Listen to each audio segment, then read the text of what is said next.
The Cure, how doth I introduce thee? The goth rock legends fronted by Robert Smith and backed by a revolving door of various musicians are pretty unequivocally, I would say, one of the most influential and important bands to have emerged out of the last 50 years of popular music, which is why, especially considering my interest and love for a lot of the other goth and post-punk and new wave artists from around that era, it's absolutely absurd that I've never listened to one of their albums in totality. Oh yeah, sure, I know a bunch of their singles, but when it comes to sitting down and having a Cure hour, never happened. It's about time we change that, I think. So over the course of the next God knows how long, I will be reviewing every single Studio Cure album and ranking them worst to best or best to worst on a scale that looks a little something like this. As ever, I do feel the need to pre-warn anyone listening that these reviews are completely off the dome, just done on sort of gut reaction after listening to the record, so be prepared for me misspeaking, misunderstanding, or just being plain wrong occasionally. I also feel the need to clarify that I am not a musician, not a music critic, and have no knowledge of music theory. I'm just a dude who likes listening to things, so don't expect any massively deep insights here. These are just my opinion, man. You know what I mean? Anyway, these guys have a big discography, and I have a tendency to yammer, so let's just get on with it. No more introductions necessary. First album. Go.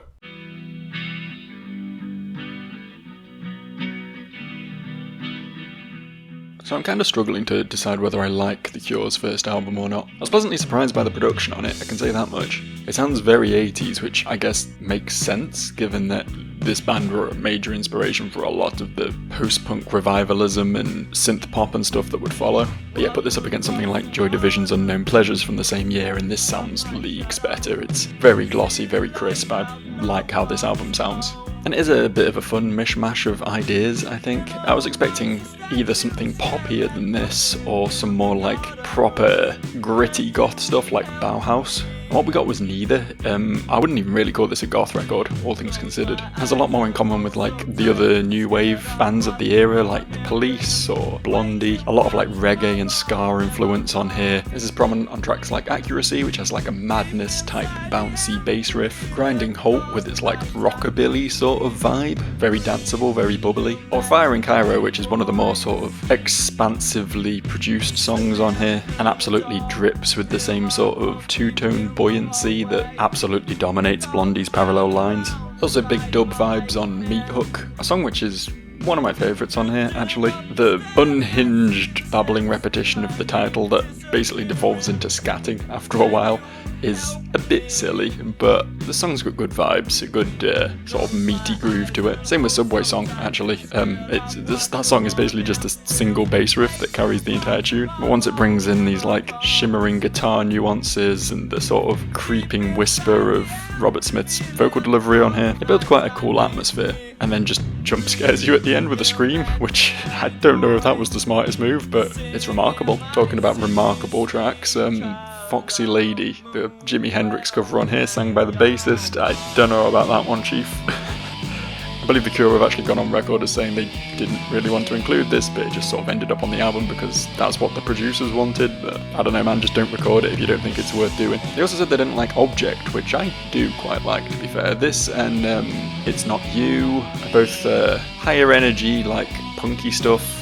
You know, obvious influence from the Ramones on here. It's not really breaking any new ground or anything, particularly by 1979, but they're enjoyable enough tracks and actually do break up the sort of more ponderous pace of the album quite a bit, like Object coming in right after Another Day, which honestly meanders a bit and I'm not a huge fan of. It's quite a nice change of pace. And also So What, which is probably the punkiest track on here, is actually one of my highlights. Smith, despite having quite a good voice, is like intentionally singing out of tune on this one and just like rambling about consumerism. Is easily the strongest political stance they take on this album, and yeah, it makes quite an impact, honestly. The Clash Eat Your Heart Out. My two absolute favourites on this album, however, are the opener and what is essentially the closer. 10:15 Saturday Night is just a slick pulse of a song. It just drives this like sharp jagged guitar click through you for like the entirety. There's a lot of subtlety to it, a lot of like intricately placed notes to elicit the sort of mundanity of the narrator's situation here. Also, the guitar tone is just really nice, honestly. The reverby spikes that come in towards the back half of the song are really distinctive, particularly for this era of music, and give this song a lot of its own identity, particularly against a track list that is doing a lot to sort of mimic the flavour of the months at the time. And speaking of having its own identity, Three Imaginary Boys, as I say, essentially the closer, the final track, is just like a minute-long instrumental rockabilly shuffle, so we don't really count that. But yeah, Three Imaginary Boys is presumably the blueprint for what they'd go on to do. It's a lot more gothy, like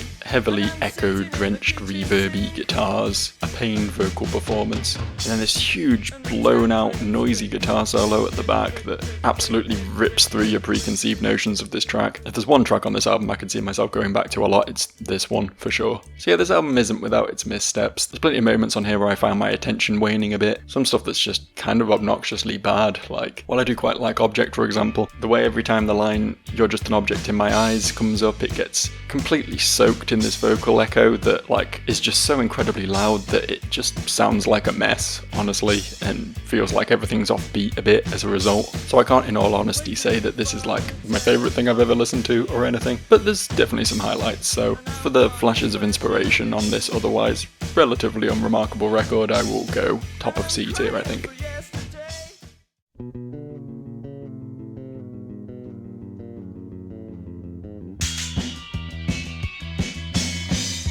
So this next release is essentially a compilation album containing a bunch of songs off Three Imaginary Boys and then some various singles and bits and pieces from their pre-album career. I don't generally include compilation albums in these videos, but discovering that two of the only Cure songs I knew coming into this video, Boys Don't Cry and Killing an Arab, weren't present on any record, I thought, yeah, we'll give this one a once-over too. So as far as I can tell, nothing was re-recorded, nothing was remastered or anything for this album. All the tracks from the first record are identical, so we don't really need to touch on those. I guess the real question is, how do the new additions compare to the tracks that were removed, right? I guess I'll start off talking about Plastic Passion, a song which I just do not like. I don't know, there was a spark or something cool there. I like the sort of scratchy tone of the lead riff on it. It's one of those tracks that like 70-80% of its lyrics are just the title of the song, and I don't know, that sort of thing just annoys me. Like, write some lyrics, god damn it. Like, this song isn't strong enough to hold up on its own merits that you can get away with shit like that. The other three tracks I do quite like though. Boys Don't Cry has never been my favourite song in the world, but I do like that slinky lead guitar riff. Obviously this song has a stronger chorus vocal hook than basically anything else we've heard from them so far, and it is one of their most beloved tracks. It's become somewhat iconic, something of a landmark track for the band, so I don't want to be too harsh to it. Jumping Someone Else's Train is nice. I like the high velocity sort of sneering vocals. This is very Clash, honestly, and honestly kind of the Smiths as well. The sort of jangly guitars on this thing put me in mind of Johnny Marr in a big way. I think this track is sort of quintessentially Cure of this era in that they are doing a lot of mimicry of other more successful bands at the time, but it's good. And then finally we got the slightly problematic Killing an Arab, I guess. I don't know, presumably it's meant to be like a satirical statement on war, but I don't know, the language and the tone of it is a little bit off-putting, but despite that, it is a damn good song, isn't it? The sort of intensity of the main bass riff that underpins this overtly vile narrative, and then these absolutely screeching, torturous guitar licks that come in.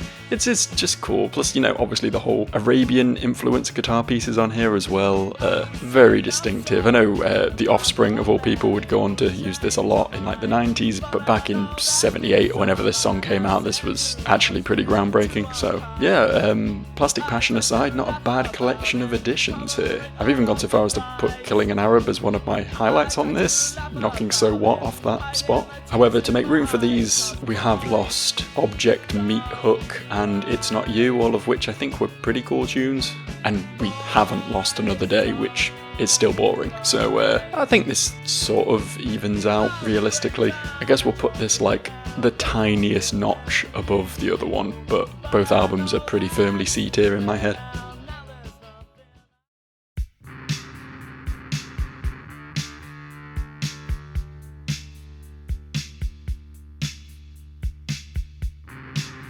So the band's second official studio LP definitely sees them find their own sound, definitely sees a lot less mimicry than the first album, provides us with a pretty sizable helping of like that dark gothic energy that the band would go on to protrude throughout most of their career, essentially leaning into the sound that they hit on with the track Three Imaginary Boys, which was my favourite up to this point, right? So all things considered, I should really like this album, right? It's fine. It's fine. I like a lot of what it's doing. I like the direction they're moving in for sure, but I don't know, there's just a lot of weird ideas on this record that I don't necessarily think work.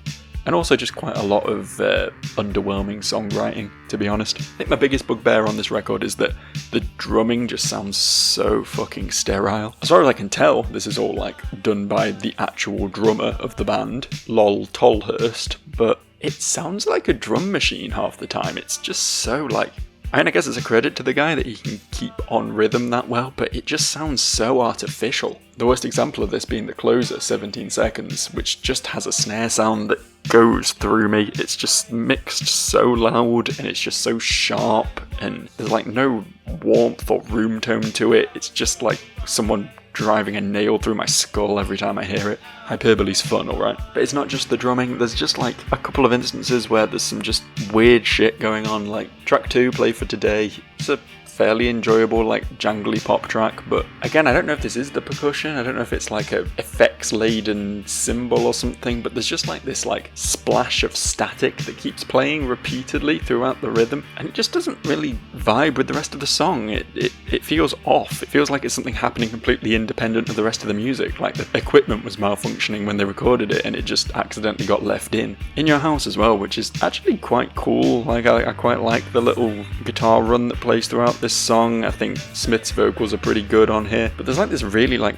dorky sci-fi whooshing noise they keep playing that like it's one step away from just throwing a slide whistle in there. It completely throws the heavier, darker energy of the album just out the window. But it's not all bad, for sure. I mean, At Night was a song that I at first didn't quite get. I was almost going to include it in this list of weird production decisions, because it starts off with this like really like dirty, distorted guitar riff, but it's played really quietly in the mix, like it's drowned out by the drums, and it's like, I don't know, my smooth new metal brain was like, a riff this sort of nasty should be played loud, right? But I actually really like where they go with this song. They build it up really nicely, bring in a cool little synth run. They actually start emphasizing that riff with like a second clean version of it that almost feels like it's mocking the original in some way. And then they start adding these like spikes of huge nasty bass over the top of it all, and it actually builds into a really cool song. Quite possibly my favourite I've heard from them so far. I do like A Forest quite a bit as well. This, along with like M and Secrets, they're all kind of the by the numbers sound for this record, but I think this one stands out a little bit more. It's got more of like a driving, pounding energy to it with its bass line. Feels almost like it's mimicking the idea of running through a forest at night. It's quite haunting and evocative, right? And then I also really like the 3 instrumental pieces on here. A Reflection's definitely going to be one of my picks. Essentially an intro track, but it just sets the tone really well. Or like simple piano melodies and delicate echoing strummed guitar chords. It's very simple, very bare bones, but it's got such a like horror movie energy to it, which is something both 3 and The Final Sound have in spades as well. The Final Sound in particular could be the build up to like a murder sequence in a slasher flick, and 3's just kind of gorgeously unraveled. Just the like seemingly aimless guitar and keys noodling here that's all like pointed in the same direction but never really like comes together to form a consistent melody. It's really like good at keeping you on your toes, especially when you got like these distant vocals that you can barely make out in the mix, and it's quite like an intangible picture, right? So yeah, it's great to see The Cure heading in what I would consider to be the right direction here. I just don't feel like their sound is fully baked here all the time. There's definitely tracks on here that feel very throwaway, and even some of the better composed ones do just repeatedly make missteps in my book. So I think this is probably the weakest record so far, but hopefully this will buoy them on to greater heights, right? C tier.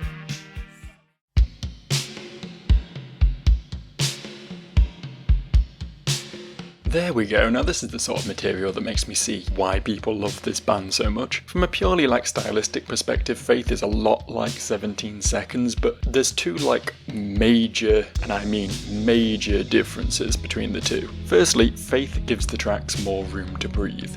There's only 8 tracks on here, 2 of them are quite short, like rockier, punkier numbers. The other 6 sprawl. And I'm not saying, longer is better necessarily, but for this particular sound, for this like immersive, despondent gothic vibe, you don't want tracks to just be like a flash in the pan, right? You want them to sort of resonate and allow the listener to like soak in the misery of it all, right? And that's something these tracks excel at, honestly. Like some of them are really quite simple, like All Cats Are Grey.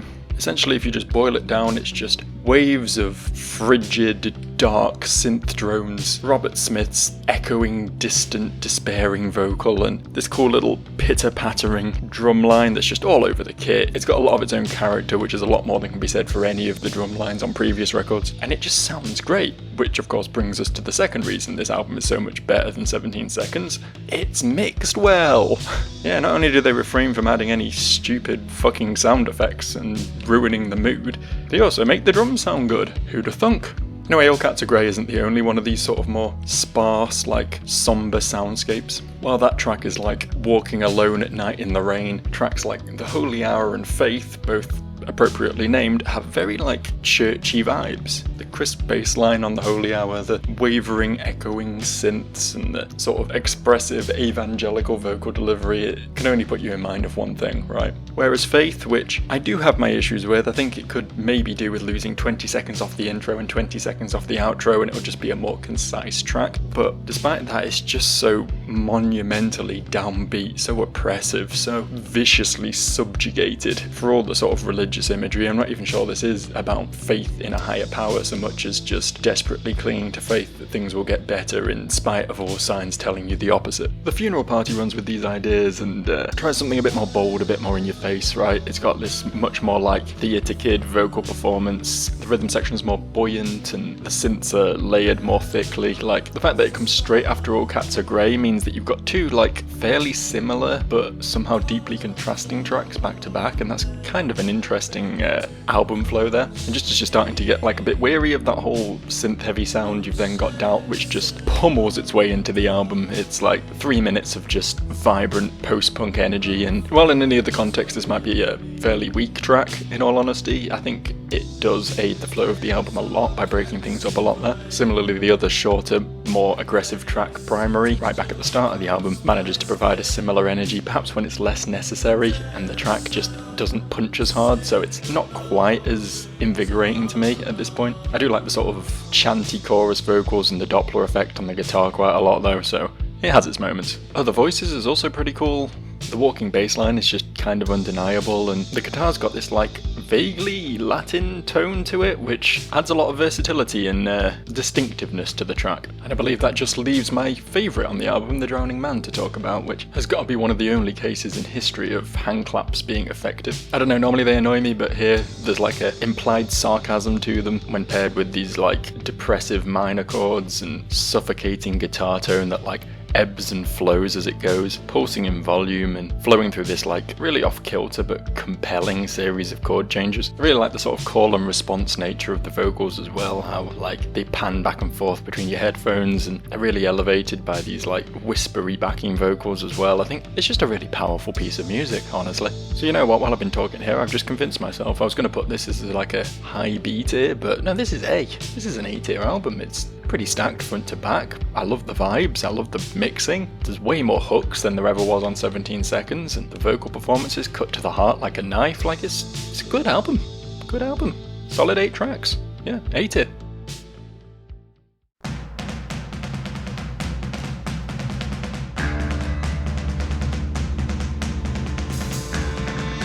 In many ways, I think I was expected to like Pornography.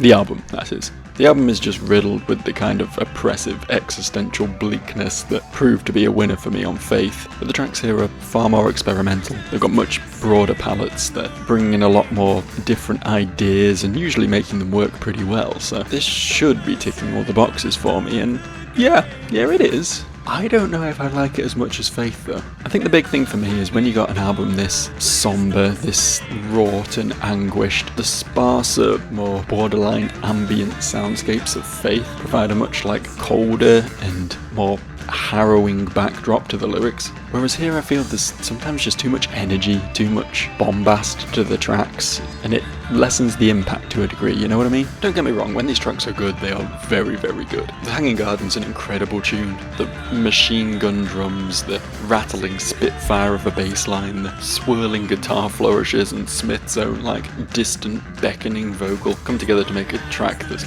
as oppressively sad as it is, genuinely catchy and almost danceable if your dance is a sad goth shuffle. I love Closer Pornography as well, which is easily the most abrasive thing The Cure have put to tape so far. Essentially a sound collage buried beneath all this clattering percussion and screeching guitar feedback. When the vocals eventually do come in 3 minutes into the song, they are just completely unafraid to just drown in the swamp that is this song, peeking out occasionally to just yell harrowing blunt sentiments like "it's too late" or "I'll kill you" or "I must fight this sickness." This song's a harrowing listen, and I cannot do it justice just through words alone. I think the Figurehead's a pretty good, more high-energy track as well. This one's a little bit more conventional.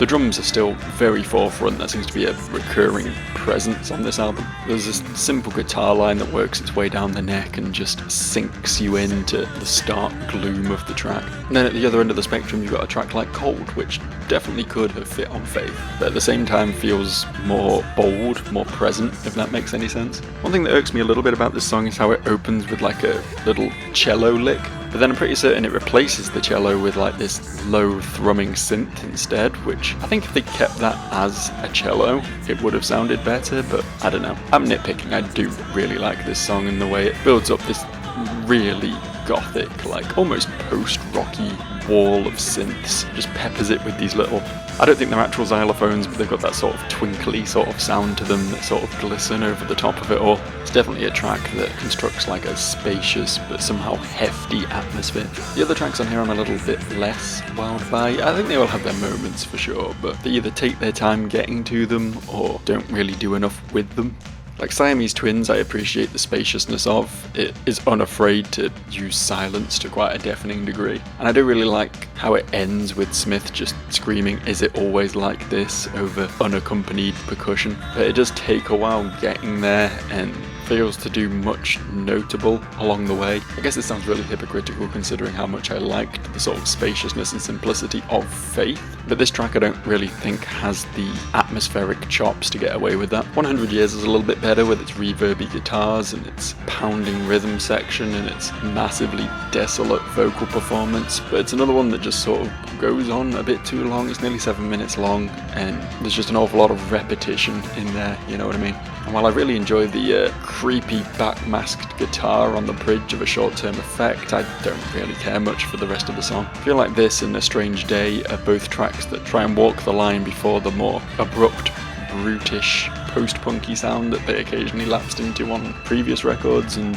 the denser, more synth-heavy gothic sound that they've sort of evolved into, and I don't know, it kind of feels like the worst of both worlds sometimes. For all the trash I'm talking though, I do like this album. At the very least, Hanging Garden, Cold and Pornography are probably 3 out of my 5 favourite Cure songs so far, so I can't justify putting this low at all. Even when it's underwhelming me, it's contributing towards the overall tone and despair of the album, right? Probably the heaviest listen so far, and definitely incredibly strong when it wants to be, so I think we'll call this a very high B, with potential to drift into A if I change my mind later.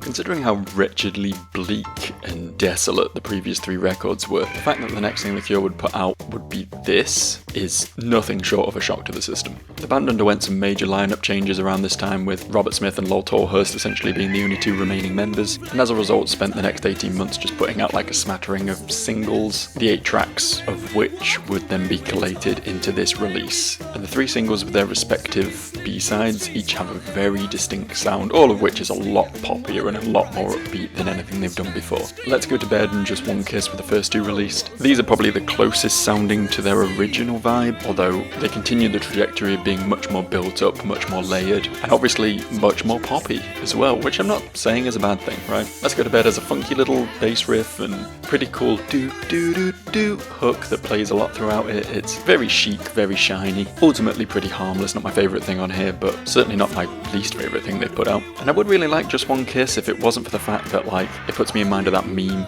we have the hanging garden at home. I swear the drums and bass are lifted almost note for note from the hanging garden, but it is kind of cool how it recontextualizes that. The hanging garden was so oppressive, so visceral. This track mixes the rhythm section far lower in the mix, brings a more hooky vocal performance and some cleaner guitars and synths to the forefront. It's a fine song, I just can't get that comparison out of my head. Following that, we have some much more contemporary songs. 4 very synth-pop inspired tracks in The Dream, The Upstairs Room, The Walk, and Lament. The Walk I like a lot. It's very clearly inspired by New Order's Blue Monday. All pulsing abrasive synths and pattering rampant drum machine. I think I actually prefer it to Blue Monday though. I mean, Smith's vocals are just generally more enjoyable than Bernard Sumner's, and there's some real like frenetic, high energy synth stuff going on over the top of it as well that just brings a lot more character. It's less moody, I guess, but more fun. I like Lament quite a bit as well. It's probably the closest to what they were doing back on Faith and Pornography.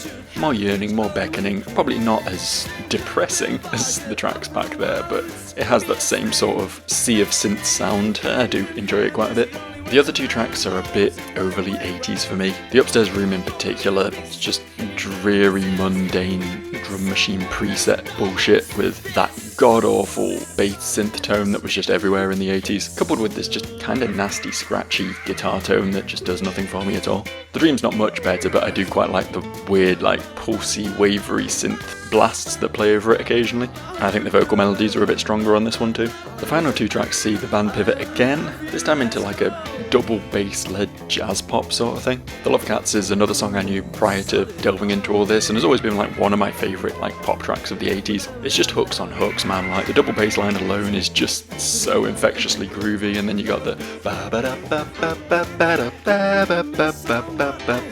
backing vocals with the piano matching it. And on top of that, you got Robert Smith laying out some of the like most earworm vocal deliveries that he's done just across his entire career so far. I'll never get the wonderfully, wonderfully, wonderfully, wonderfully pretty bit out of my head ever. Speak My Language is good as well. It's hitting a lot of the same beats as the Love Cats, but perhaps not quite as strongly. I see why that was chosen as the single and this was the B-side, but they're both good tracks, like. So yeah, not a bad little compilation, all things considered. I think maybe the darker sound had run its course a little bit by now. Pornography did feel like a culmination of that, particularly the closing track was just as unrelentingly abrasive as they were willing to go. So suddenly reeling it back in and going for this more poppy sound does actually work for them quite a bit, I think. I'm going to go B tier here.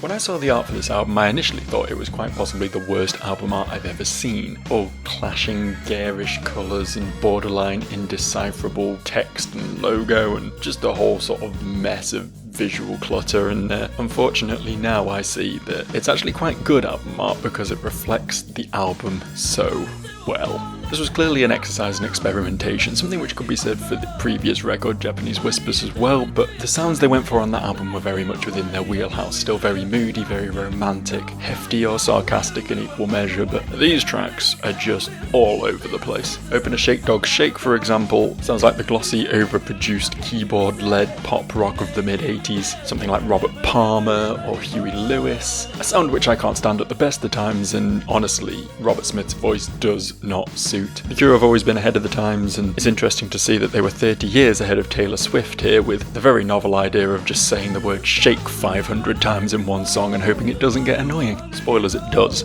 Dressing up is also just gross, carried by the Paul McCartney wonderful Christmas time farty synth bass tone and plastered in panpipes for some completely indecipherable reason, while Smith just croons like a drunken idiot over the top. And I think the Caterpillar, which was apparently a single, is even worse. Smith keeps scatting for some reason on here, just babbling out a slew of consonants over this like soulless twee folk ditty. It's disgusting. And then you got Piggy in the Mirror, which is another sort of more polished pop rock sounding jam, which then also brings in the panpipes. They really liked panpipes, as well as this sort of Middle Eastern sounding guitar solo which just feels so massively out of place. They do put that sound to better use on Wailing Wall earlier in the album, which is a more sort of authentically sounding sort of Arabian piece. The percussion fits the style nicely, and then there's like a sort of waterlogged guitar tone that gives it a lot of its own character. I do quite like this song, but this and the scattering of a few other highlights don't really make up for the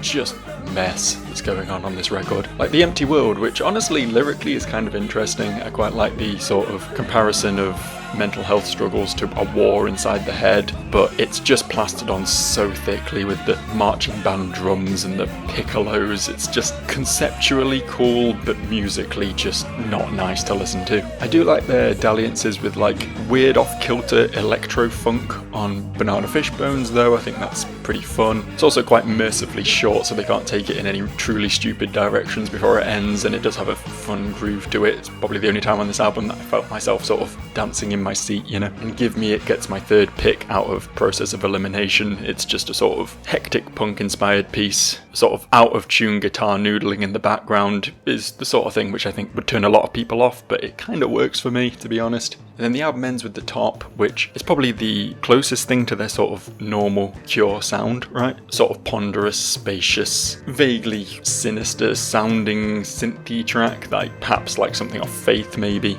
the title track most likely. I don't know, it just doesn't feel as sincere, particularly when paired up with all the other music on this album. It just doesn't like resonate the same way. Kind of too long, kind of overstays its welcome. And I feel like the only thing that they're trying to say with this song is, hey look, we're still here doing the things you like, we just wanted to experiment a bit first, right? I mean, you couldn't write this shit. The final lyrics on that track are please come back all of you, which I think says it all. So yeah, found this album under failed experimentation. I think they were trying things, and I always appreciate that from a band, but it just doesn't work here. I'm afraid this is our first D tier.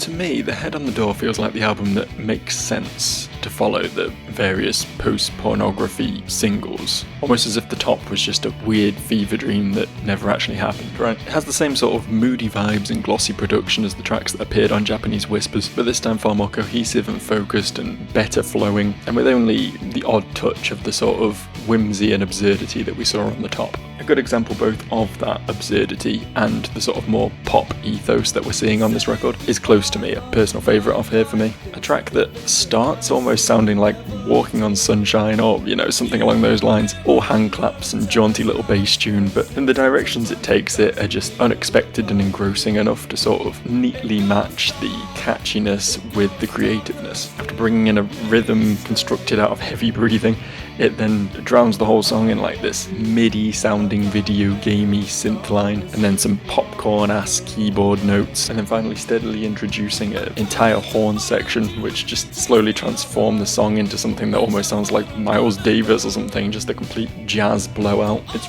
really fun tune. And that tracks back to back with another really fun tune, A Night Like This, which does sound quite dated, quite 80s, all these sort of metallic guitar chords and big reverby drums and a whole ass Kenny G-esque sax solo on the back half. It's all kind of cheesy in a good way. Some really strong vocal melodies on this thing, and it just sounds like a good time, you know what I mean? And then you got 6 different ways on here as well, which is a real oddity, given its like jarring start-stop rhythms. It's like almost like noise rocky sterile, the way the piano just jerks to a halt repeatedly. And then it brings back the goddamn pan pipes again, which I have gone on record as hating previously, but I don't know, somehow it works here. Just that sort of weird chirpy energy just really injects something into this song. Gives it sort of the energy of like Jethro Tull or something like that. Really strong folksy vibes, but I don't know, it all comes together really well. I also really like Sinking with its like crawling noir bass, skittering piano melody, and really quite heartfelt vocal performance. The way it just clouts you out of left field with these huge soaring synth chords, like it feels like a real build and release of a song. The whole thing just thrums with tension and then explodes at all the right moments. It's a really strong closer. I guess my only issue with it is that it is a closer, because it doesn't really feel like one. The song sort of comes to an end a bit abruptly, doesn't really finish quite how it should in my books, but aside from that, it's a really strong song. There's other ideas I like on here as well. In Between Days, the opener, just has a really sort of bright, jangly, Smiths-esque bounce to it. I enjoy that one quite a bit. The Blood makes good use of like a flamenco style acoustic guitar, and the baby screams is carried on this like subtle, chirpy little loop, kind of like what they were doing on their sampler heavy New Order stuff, but this time it's pushed to the background with a more sort of conventional goth pop tune played over the top of it. I think the only two tracks I don't particularly like on here are Push, which, I don't know, makes some interesting chord choices in the intro and takes its time sort of building up a little bit, but then when the actual bulk of the song comes in, it's just pretty underwhelming. And Screw, with its grinding bass tone that just does not pay off at all. Such a repetitive tune, like, you're gonna write something that hard, actually put it to use, you know? Overall though, pretty solid. Outside of maybe Close to Me and Sinking, there's not really a great deal of like top tier Cure on here, but it's just a pretty solid listen overall, really. I think we can comfortably go B-tier.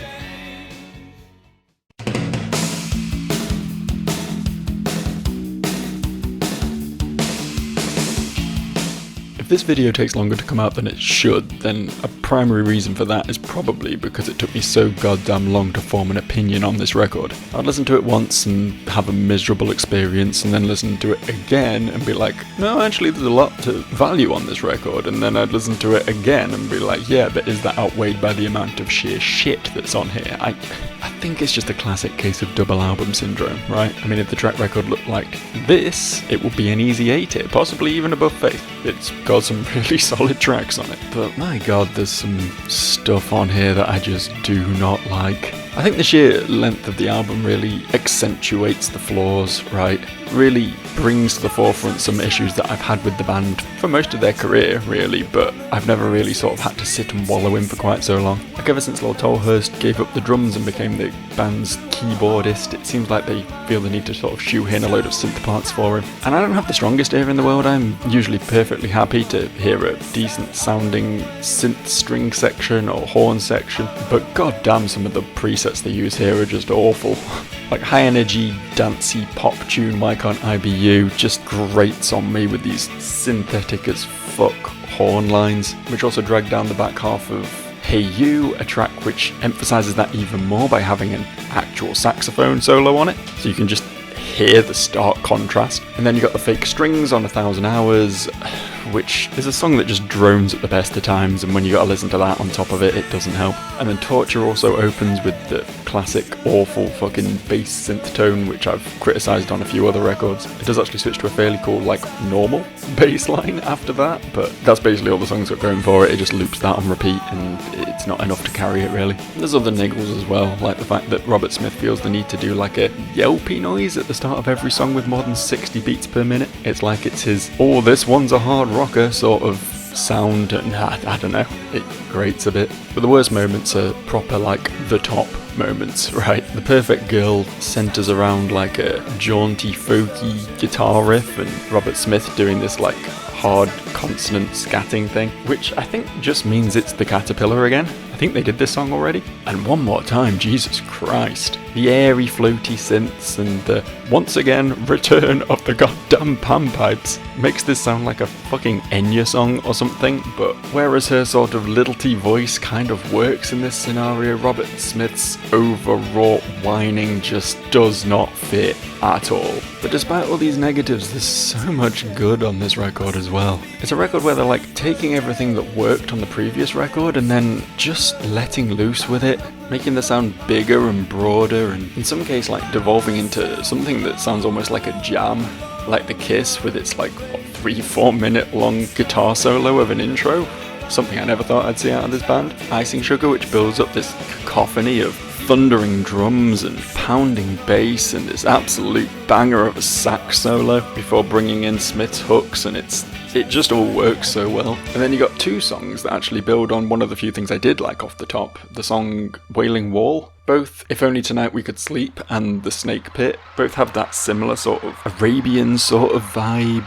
They both have this sort of intricate psychedelic sprawl about them. Both far more intentional than Wailing Wall was. Really tight musicianship, really strong song structuring. These were both contenders for my highlights, and honestly, it's entirely down to my mood which one I prefer of the two. If Only Tonight is slightly more immediate, more of a song, you know what I mean? Whereas The Snake Pit is like a steadily unfurling, hazy trip of a tune. Just some half-heard, borderline spoken word bits from Smith, and the rest of it is just instrumental bliss. Both are so good, honestly. There's a bunch of other bits I like on this record as well, like the infectious funk grooves of Hot Hot Hot, or the muscular riffing that rounds the album out with Fight. But honestly, my two highlights are both basically pop rock tunes. Just like Heaven's just sleek as hell. Like, the more subtly placed synths in this one actually elevate that iconic reverb-laden guitar hook, and Smith just goes to town on the vocals, honestly. Such a sing-along vibe of a tune, just a perfect slice of 80s pop bliss, honestly.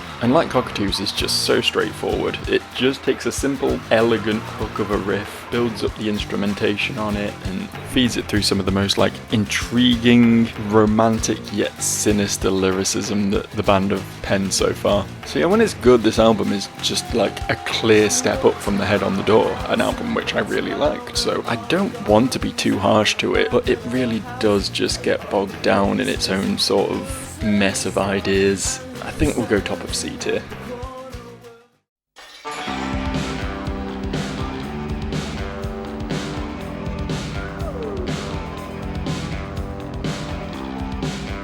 You know, I feel a little bit bad smack-talking Lol Tolhurst's contribution to the previous record, especially now that I know that he left the band halfway through the recording process of this one, and I don't know if it's a result of that, but this might just be the best record of their career. There are a lot of similarities to be found between this record and the previous one, but on the whole this sounds like a band that are far more focused, far more dedicated to conjuring an atmosphere, almost like they were back on Faith or Pornography, but obviously with the much more accessible glossy sheen that they had on more recent albums, and I think the combination works so goddamn well. It's not as cold or as mechanical or as utterly bleak perhaps as those early records, but Disintegration is definitely a sad album. It's quite stylistically serene, quite haunting and downbeat, and it feels like all the tracks are really sort of working towards an overall vibe and overall sound, with the possible exception of Fascination Street, which is a bit more of a sort of arena stomper of a track, but honestly even that tonally and lyrically doesn't feel particularly out of place and is actually kind of a nice sort of mid-album palate cleanser. Not that there aren't other more immediate tracks on here as well though. I mean, both Pictures of You and Love Song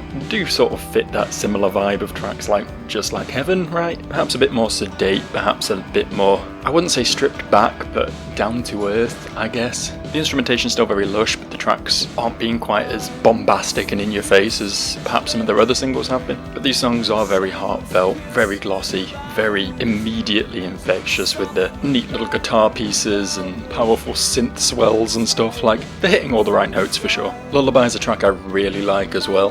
This is one of the more simple tracks on the album, honestly. Simple sort of stomp, clap rhythm, and this like really tightly arranged string section, which brings like a proper impact to these lyrics about, as far as I can tell, a sleep paralysis demon. The only thing that takes me out of this song a little bit is that presumably these guys were not particularly comic book fans, because they called their monster Spider-Man.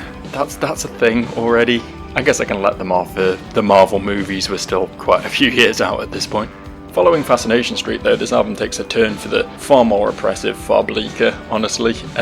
All of these tracks are as harrowing as anything from the band's early career. Prayers for Rain and Disintegration especially just sound like an exorcism. They both feature Smith at his most desperate, and just hear the anguish dripping off his voice. And while I love Prayers for Rain with its meaty bass line and its stings of strings and its just sort of unrelenting nature, it's Disintegration that is possibly one of my favourite tracks in their discography. Given its like nightmarish aesthetic, this repeated, twisted riff, and the sheer sort of veracity with which Smith sings the chorus in particular, just like a madman spiel which keeps getting backed up by these like ghostly alien backing vocals. It's such an intense listen. I adore Homesick as well, a track that sees the band just sort of jam on a theme. Don't get me wrong, it's never amateur hour stuff, it's always incredibly tight musicianship, just piano and the synths and the guitars and the bass just all working towards a similar goal but weaving their own ways there. And even when the vocals come in, like, you can 4 minutes into this song. Sort of intricate, interwoven musicianship just never stops, like, developing the theme. While it's far more downbeat and more somber, it reminds me a lot of, like, some of my favourite similarly sort of jammy hard rock tunes, like Drowned by The Who or Turn It Again by the Red Hot Chili Peppers. Just musicians doing what they do best, you know? And then finally Untitled is just such a weirdly bittersweet note of optimism at the end of the album. Opens with this, like, intimate little accordion riff and then just builds on that with the guitars and everything. It's a song with a lot of buoyancy. I wouldn't say it was chirpy necessarily, but after the sort of intensity of the previous few tracks, it really does feel like a just brief moment of hopefulness to round out the album. So yeah, despite a few tracks like Close Down and Last Dance being good, but not like perfect, I think I would have called this album an S tier if it weren't for one little track which you may have noticed I omitted from my conversation a second ago. The Same Deep Water as You, I appreciate what it's going for, right? I appreciate the headiness of it, the deliberate, steady impetus, the detached bleakness. It's all the sort of thing that, again, they did so well on Faith and everything, but this track's over 9 minutes long, man, and it just doesn't really do anything. It would have been fine if it was like a 3-minute interlude between Prayers for Rain and Disintegration to break up the intensity of those two tracks, but this is just like, it's just a lot of nothing, really. Even the sort of cracks of thunder added for dramatic effect just don't do anything to sort of breathe any life into this song, and I don't know. The Cure have done sparse and empty before, but this time it just kind of comes across as boring. So thanks to that song and that song alone, this album unfortunately falls to the top of A tier, but my god, it's still a hell of a record, honestly. It really is. They're gonna have a hard time topping this going forward, I think.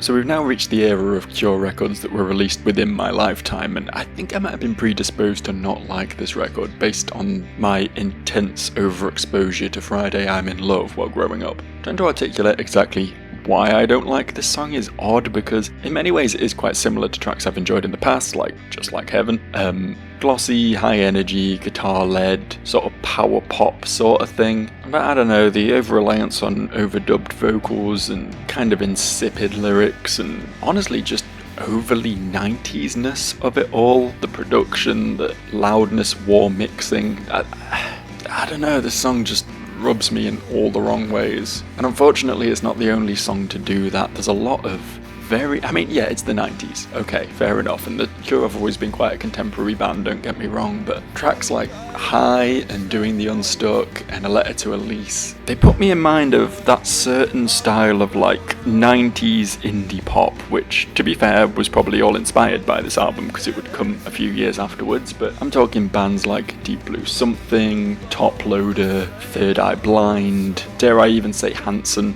that sort of nothing burger music that dominated the airwaves a few years from now. That's what a lot of these tracks sound like. Too tuneful, too clean, too perfect, you know what I mean? The Cure have always been quite a technical, quite a effects-driven and forward-thinking band, don't get me wrong. I'm not saying they're like folk punk or anything, but there was always a rawness, a darkness to it all, and that is missing so hard on this record. It almost feels like a band just trying desperately to keep up with the modern zeitgeist, and achieving that, don't get me wrong, but this just sounds nothing like Disintegration, and Disintegration was very, very good.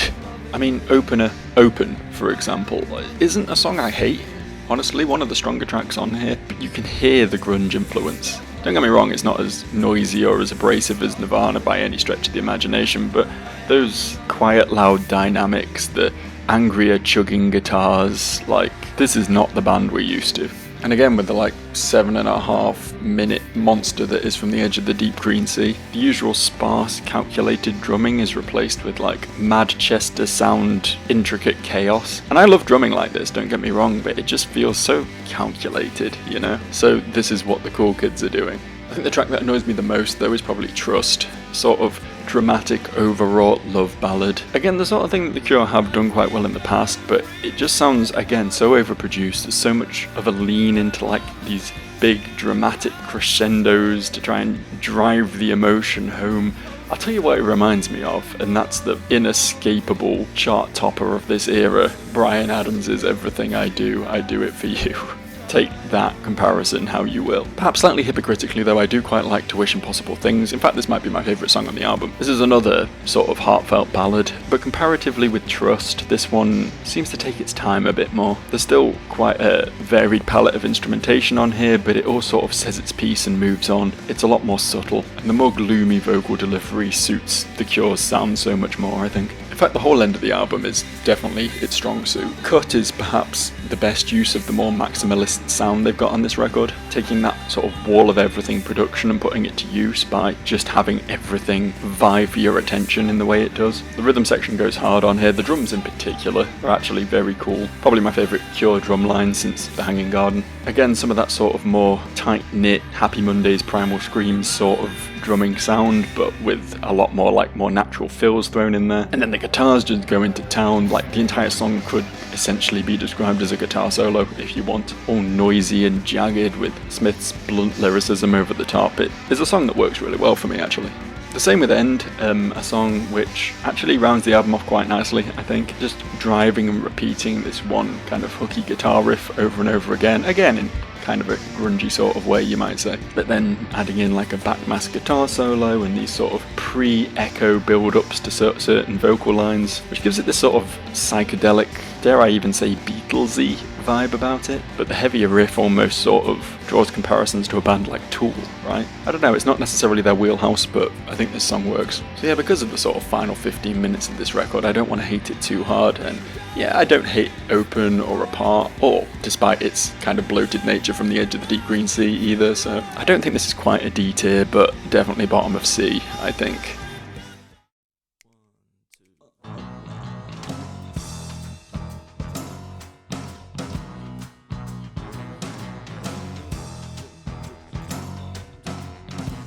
You know, I very nearly just recorded a series of retching noises and had done with it for this review. Given how long this video already definitely is, and the fact that this album is quite possibly the worst thing I have listened to for this entire series so far. Even worse than some of the early Beck albums where he was basically just farting down a microphone, right? This is dog shit. But despite all that, I'm going to be serious about this, and I'm going to do some sort of review. Hopefully it won't take too long, because most of these tracks are so sickly and empty, there's not even anything to talk about. A lot of the tracks on Wish I was pretty derogatory towards, you know, compared them to a lot of that sort of indie pop schlock from the late 90s, but honestly this is even more so. In fact, no, most of the tracks on this album aren't even that good. Tracks like Good Enough by Dodgy, or Roll To Me by Delamitri, or God forbid, fucking Dancing in the Moonlight by Top Loader. At least they know what they are. They're self-aware. They're fun, summer, dancey songs, right? This tries to take itself seriously, and my God, is it fucking pathetic. And even when it's not just vapid, poppy, nothing burgers of tunes, the rest of the tracks aren't much better, and in some cases are somehow even worse. I mean, tracks like This Is a Lie and Treasure, I guess, are almost passable, kinda sweet, simple ballad things, but they just get drowned in these absolute mountains of strings. The sort of sentimental shakiness of Robert Smith's voice on these tracks almost sounds like it wants to be buried, almost sounds like he just doesn't want to be heard because he's just not cutting it anymore 20 years into his career, and fuck it, we'll just add more strings. No, more strings. That's still not enough strings. Keep adding the strings. And then there's just some truly bizarre decisions, like on Club America, where he does this sort of Lou Reed meets Jarvis Cocker, sort of everyman, lad down the pub, sort of conversational accent thing. And when was that ever Robert Smith, right? When did he ever give off that sort of persona? Strange Attraction is literally just elevator music. I can't think of a better way to describe it. If you took the vocals off the top of it, it could just be some stock bullshit that plays in the background of Tesco as you do in your weekly shop. And then there's moments like on the 13th where you hear Smith proclaim, "Tell me this is not for real," as he's backed up by a mariachi band mere seconds after doing a B impression. Is it drugs? Do you think it's drugs? It has to be drugs, right? I don't know, I've not looked into the background of the band at this time, but how? How are we here? For highlights, I admit I do like Open a Want. The much more patient, hypnotic, steadily amplifying sort of fuzzy guitars on this thing. They set up a nice scene, which the rest of the album completely fails to follow through on, but it's a fairly strong opener, honestly. I have to admit, if I'm in the right mood for it, I do quite like Gone. basically a swing track, just big overblown horns and jaunty little piano pieces, and it's silly, but I can appreciate that, right? At least it sticks in the ear a bit, as opposed to a lot of the forgettable schlock on this record. And that's about all I can really say for the record. I did almost consider adding Bear, the closer, as my final pick. It's probably the closest to sort of the Disintegration sound, a bit steadier, a bit more melancholy. It does also rely on the strings a bit overly heavily, but it's not terrible. It has some quite interesting chord progressions and that. But I don't know, I think it might just be something about the sort of simple melodies and kind of cliche breakup lyrics. I just can't stop myself imagining Gary Barlow or Ronan Keating singing this song, you know what I mean? It sounds like a boy band ballad, and I can't get that out of my head. So yeah, just 2 highlights for this one, and my god, is this a D-tier album.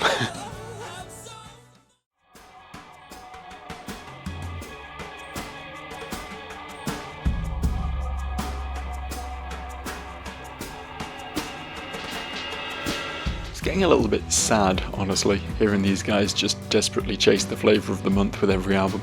Bloodflowers is, I think the best way to describe it is probably as a Britpop album. Don't get me wrong, it's generally more long-winded and more dramatic than anything that came out of the Britpop era, but there's a sort of tone, a sort of bounciness and almost joviality to the songwriting that puts me in mind of not the sort of more out there creative Britpop bands like Blur or Pulp, but more the Long Pigs or Supergrass or Ash or, I don't know, any number of bands from that sort of one-hit wonder fame. And not even the sort of hookier songs that made those bands famous, but perhaps like the deep cuts off those records, you know. Tracks like Where My Birds Always Sing and maybe Someday, I don't know, they're just produced in a very similar way, use very similar guitar tones, very similar innate Britishness about them, I guess. In fact, I'm drawing a lot of comparisons here to quite possibly the biggest Britpop band of all time, Oasis. But not the good Oasis. I feel like Robert Smith was maybe the only person to listen to the train wreck that was Be Here Now and think, yeah, that's a sound. Because the tracks on this record are similarly bloated, similarly forgettable, similarly eager to replace any sort of semblance of hook or emotional weight or creative ideas with just overblown crescendos and a wall of fuzzy guitar licks that sound kind of cool in the moment, I guess, but just leave absolutely no lasting impact. Watching Me Fall, the 11-minute Behemoth, is perhaps the prime example of this. It's almost like they heard my complaints about the 9-minute Same Deep Water As You on Disintegration and went, okay, so they want something more rocky, more fierce, and I don't know, what came out at the other end is just not The Cure. I'm sorry. None of this is The Cure. It's people long past their prime just desperately continuing to try and jump on whatever bandwagon they think will make them sound fresh or interesting again. I don't know, maybe I'm being critical, but I hear the sort of R&B style drums on the loudest sound and think, I'm pretty certain I heard that in an All Saints song, and I'm pretty certain that doesn't go here. Or I hear the weird electro-funk guitar intro to 39 and I'm just like, did this slip out of a Jamiroquai song into the wrong place? And don't get me wrong, I like Britpop, I love Jamiroquai, I think All Saints even have some good songs, but none of this works in this context, you know? These guys are still a goth rock band at the end of the day, and the sort of dramatic, spooky atmosphere they try to conjure just doesn't fit with all these ideas they're trying to bring into it. And while none of the ideas on this record are like as brutishly grating as some of the stuff that was on like The Top or Wild Mood Swings, for example, I think most of what this album is doing is committing a faux pas of almost equal measure in that it just isn't memorable. It's just not sticking with me. Perhaps the only phrase that is sticking with me are the words trying too hard. And that's why one of my highlights on this record is There Is No If, a song which is mercifully short at only 3 minutes 43. Every other track on here is well over 5, and is actually fairly bare bones compared to some of the overwroughtness and overworkedness of all the other tracks on here. Just a sweet little love song, and it kind of works. Thumbs up for that one. I also don't hate closer, Bloodflowers. The drums are actually pretty damn cool on this song, and the big floaty phaser effect that pulses throughout the entire track works quite nicely. Again, a little overlong, and I do think it lacks subtlety at times, shall we say, but the big noisy guitar solo on here is, despite being a little bit stadium rocky, actually pretty fun, and doesn't just sound like a Noel Gallagher wannabe outtake.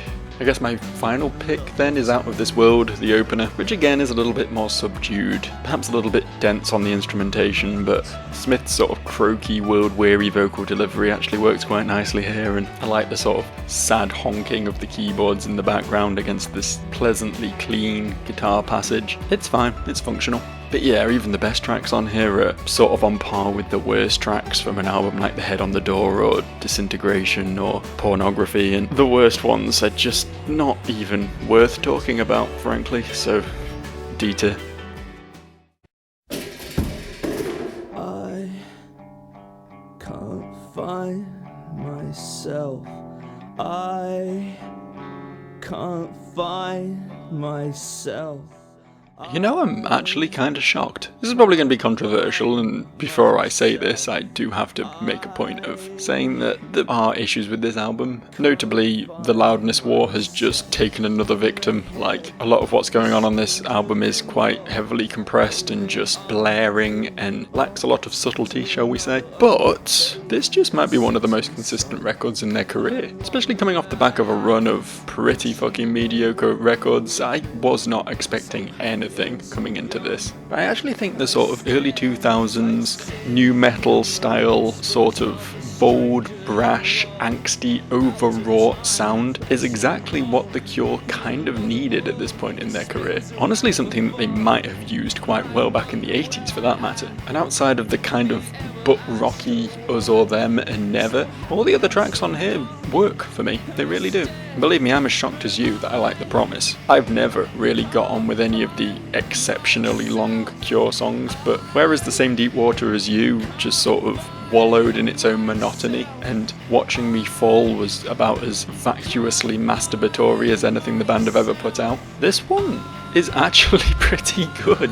Yeah, okay, it could probably stand to lose a minute or two, don't get me wrong, but it feels like a steadily unwinding, building cascade of a song. Robert Smith is a lot more intense and upfront and shouty, I guess, on this record, and that sort of pained howling really works for a song of this sort of magnitude and drama, right? The same can be said for Opener Lost as well, a track that like grinds into being as the rhythm section slowly amps up the tension to the point where Smith is just screaming, "I can't find myself," over and over again, and it hits, it really hits. I like Anniversary a lot as well, a track that sort of harkens back to their early stuff a lot. Very sort of proto-industrial, rumbling bass and harsh synths and a more sort of mopey, subdued vocal performance. It just sounds like a modernised version of a track off Faith or Pornography, which I've spoken at length about my love for, right? And even some of the more sort of pop-centric, melodic, bouncy tunes, the sort of thing that turned me off Wish a lot.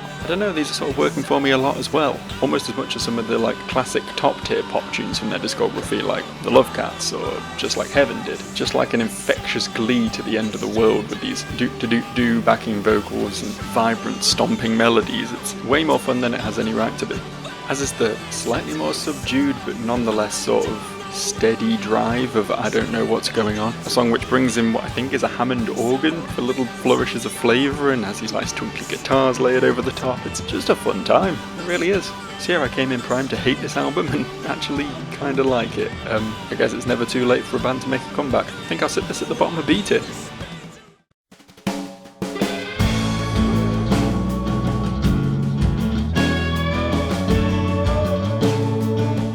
So we come to the final album. The band continue to perform live even to this day, but haven't released anything else since this 2008 offering, possibly due to nearly 2 decades of lukewarm critical reception, so I honestly couldn't blame them for that. Myself though, I like this record. Perhaps as a send-off for the band, it isn't the strongest, but it sort of continues the note that the previous album set us up for, right? Again, it suffers from the same sort of mid-2000s loudness war, everything's overblown, everything's brick-walled sort of elements. Perhaps a little bit more dynamic range could have worked wonders here, but as far as the more sort of accessible pop sensibilities that they bring into this record are concerned, I think they're pretty good. I'll take the songs on here over the similar vibes from Wish any day, honestly. Despite the weaker production, I do feel like the sort of more modern, more energetic aesthetic that they're bringing to the table here works better for songs like these. And in fact, the songs on here that I prefer over some of their better pop-centric albums like Japanese Whispers or Head on the Door. Of course, pretentious fuck that I am, my favourites are the sort of ones that book that trend a little bit. Opener Underneath the Stars, if you can put aside the kind of obnoxious jingly twinkly bells that glitter across this occasionally, is actually one of the moodier things they've got in their discography. It's very patient, very like fuzzy and warm, and in contrast to most of the band's more modern material, isn't afraid to let the vocals sort of weave into the mix a little bit. Puts me in mind of like some of the more depressive modern post-punk bands like Have a Nice Life or Unwound, bands which were clearly influenced by The Cure, and now it seems like it's working both ways, right? On a similar note, I really like the Scream track with just this like steady, grimy pulse to it. It comes to like a real head somewhere around the middle of the track when most of the instrumentation just cuts out and we're just left on a dangling scream from Smith, which just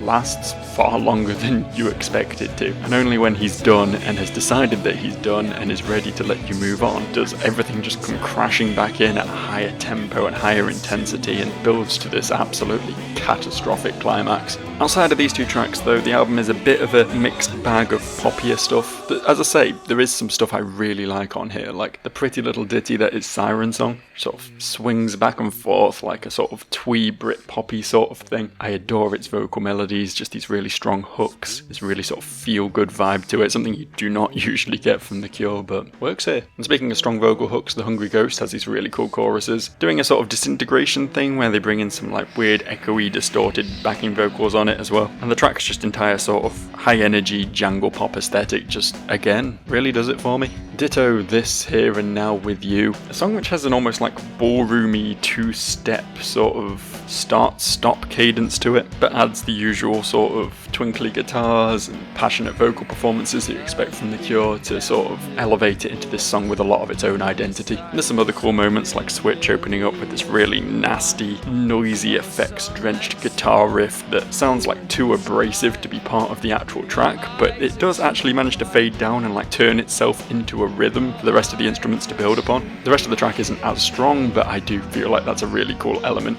But on the other side of the coin, there are some tracks that I just cannot get along with. Freak Show really does just sound like The Cure trying to do Blur, and not only do they not really have the wit and the specific brand of eccentricity that you need for that sort of thing, but it's also just like 15 years too late, you know? This isn't an interesting or creative sound anymore. Sleep When I'm Dead is just way too theatre kid for me. Its choruses are they're just too much. I can't with them, I'm sorry. Outside of that, I do have a few issues with this album's like running order as well. I don't feel like it always tees up the next track quite as well as it could do. This is particularly noticeable at the end of the album with It's Over, a track which on its own isn't awful. I think it does quite work as a closer, and it's sort of hard rockin' boisterous energy is an interesting take to see from The Cure for sure, but it does just sort of shit all over the vibe that the Scream had just laid out for us, a song which I think would have been a perfectly suitable closer for the album in and of itself, so it does feel like this is a bit of an unnecessary tack on, you know? So while there are some very cool highlights on this album, I don't feel like it's quite as consistent or as thought out as it could be. Kinda reminding me of Kiss Me, Kiss Me, Kiss Me in that aspect, which I think it's going to sit right next to on the tier list. C-tier. Right, into the video time, my last chance to move things around. I actually went to some pains to really solidify my choices on this one. There's a couple of fan favourites that I put remarkably low in 17 Seconds and Wish, but honestly, upon revisiting them, I stand by my decision. 17 Seconds does have its moments, but it does just feel like Wish.com faith at the end of the day. It just doesn't do anything near as well as that album does. And Wish I actually almost considered dropping even further down to D tier, but there's enough to buoy it out of the utter dregs that sit down there, so it stays where it is. Kiss Me, Kiss Me, Kiss Me and Disintegration I considered moving up one tier. Both of them have more than enough strong highlights to consider themselves to be incredibly good albums, but also both of them are weighed down by their dregs. Kiss Me, Kiss Me, Kiss Me has a lot of bloat on it, and I can't justify putting that alongside something like Head on the Door. Whereas Disintegration is so nearly a perfect album, but I cannot get over Same Deep Water as You. I'm sorry, I cannot understand what possessed them to put that on the record. The one album I will backtrack on happily though is Pornography. I think at the time I was just trying to make a distinction between that and Faith, saying that I don't think it is quite as strong as the latter, which is true, but listening back through these reviews I've compared basically every record to Pornography and found most of them wanting, and it's like, this is an A-tier album. What am I doing? So this is the final result. It took me a very long time to get here, but here we are. The Cure are a band that I honestly just didn't get at times. They've taken me a lot of listens to really sort of allow myself to become submerged in their very specific sound, and while I still wouldn't call them the kings of goth as long as Bauhaus's In the Flat Field exists, I do think they have an incredibly solid discography. A run of 15 records, most of which have at the very least a strong selection of highlights, and in some cases are just genuinely brilliant albums. And even when they misstepped, I always felt like they were trying things, possibly Blood Flowers accepting. The details here were always experiments and creative outlets, which honestly are probably worth listening to on those merits alone. So not a bad 40 whatever years in the music industry. Well done, Robert Smith & Co. If you disagree with my takes here, feel free to tell me all about it in the comments section. I genuinely like to hear other opinions, and perhaps it will help me see some of these tracks and albums in a new light, see things in them that I just completely missed on my own listens, so please open a discussion. Also, if you have any recommendations or suggestions for bands or artists that you want to see me cover in this incredibly extensive format, by all means drop them down there as well. I'm always hunting for new exciting music to listen to, and this is as great an opportunity as any. So with that said and that done, thanks for watching, and I'll see you next time. Bye.